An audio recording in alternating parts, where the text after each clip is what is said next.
Alvita Sima Suresh.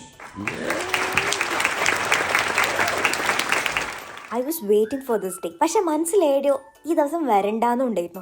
May be student life തീരുമല്ലോ എന്ന് ആലോചിച്ചിട്ടുള്ള വിഷമം കൊണ്ടായിരിക്കും. ഇങ്ങോട്ട് വരാനുള്ള എൻ്റെ ജേർണി അത്ര ഈസി ആയിരുന്നില്ല. വിസയ്ക്കാണെങ്കിലും ഫൈനാൻഷ്യലി ആണെങ്കിലും ഒരുപാട് സ്ട്രഗിൾസ് ഉണ്ടായിരുന്നു. എൻ്റെ മാത്രം കാര്യമല്ല, ഒരുപാട് ഇന്റർനാഷണൽ സ്റ്റുഡൻസ് സെയിം സിറ്റുവേഷനിലായിരിക്കും. അവസാനം എല്ലാം റെഡിയായി പെട്ടിയും പാക്ക് ചെയ്ത് വീട്ടിൽ നിന്ന് ഇറങ്ങുമ്പോൾ നമ്മളെ മനസ്സിൽ കുറേ ക്വസ്റ്റ്യൻസ് ഉണ്ടാവും. പുതിയ നാട്, പുതിയ ഭാഷ, ആരെയും അറിയില്ല, അടുത്ത കാലാവസ്ഥ എങ്ങനെയായിരിക്കും. വന്ന സമയത്ത് കോഴ്സ് പഠിക്കാനായിരുന്നില്ല ടഫ്, ഇവിടെ ഒരു കമ്മ്യൂണിറ്റി ബിൽഡ് ചെയ്യാന്നുള്ളതായിരുന്നു. ആ ഒരു കമ്മ്യൂണിറ്റി ബിൽഡ് ചെയ്യാന്നുള്ളത് നെസസിറ്റി ആണോ എന്ന് ചോദിച്ചാൽ എല്ലാവർക്കും അങ്ങനെ ആയിരിക്കില്ല. പക്ഷെ എനിക്ക് അത് ആവശ്യമായിരുന്നു. പക്ഷെ സ്വീഡൻ എൻ്റെ അടുത്ത് ഭയങ്കര കൈൻഡ് ആയിരുന്നു. എനിക്ക് നല്ല ഫ്രണ്ട്സിനെ കിട്ടി, ഫാമിലി പോലെ തോന്നിക്കുന്ന ആൾക്കാരെ കിട്ടി, നല്ല 2 വർഷം, നല്ലൊരു യൂണിവേഴ്സിറ്റിയിൽ നിന്ന് ഒരു ഡിഗ്രി, പിന്നെ ഒരുപാട് നല്ല ചേഞ്ചസ്. അപ്പൊ congrats to every one who made it here. Home സിക്നസും റിജക്ഷൻസും ബ്രേക്ക് ഡൗൺസും എല്ലാം നമ്മൾ ഓവർകം ചെയ്തു. We made it and we did it far from home.